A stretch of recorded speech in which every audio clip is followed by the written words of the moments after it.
চাঁদের মাটিতেও এবার nuclear power station বা পারমাণবিক বিদ্যুৎ কেন্দ্র।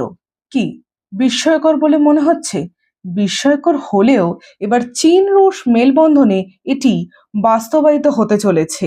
ভারতবর্ষের মহাকাশ গবেষণা কেন্দ্র যেমন ইসরো, ঠিক তেমনি রাশিয়ার রসকসমস এবং চীনের চায়না ন্যাশনাল স্পেস অ্যাডমিনিস্ট্রেশন একটি চুক্তি স্বাক্ষর করেছে এবং এই চুক্তিটি একটি যৌথ প্রকল্প ILRS অর্থাৎ ইন্টারন্যাশনাল লুনার রিসার্চ সেন্টারের অন্তর্ভুক্ত।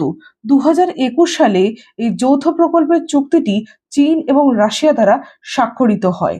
বিদ্যুৎ কেন্দ্রটি হবে অটোমেটেড সিস্টেম চালিত, অর্থাৎ খুব কম সংখ্যক মানুষ দ্বারা এখানে কার্য সম্পন্ন করা যাবে। এর মূল উদ্দেশ্য হলো নির্ভরযোগ্য এবং নিরবচ্ছিন্ন শক্তির উৎস, অর্থাৎ আগামীতে মানুষ যত চন্দ্রপৃষ্ঠে দীর্ঘ সময়ব্যাপী অবস্থান করতে পারে সেটি, এবং বৈজ্ঞানিক গবেষণার পথ প্রশস্ত করা। সমস্ত কিছু ঠিক থাকলে আগামীতে আসন্ন 2035-এর মধ্যেই আমরা এই চমকপ্রদ ঘটনাটির সাক্ষী থাকব। সবশেষে একটি কথা, ভিডিওটি ভালো লাগলে অবশ্যই চ্যানেলটিকে সাবস্ক্রাইব এবং লাইক শেয়ার করবেন। ধন্যবাদ।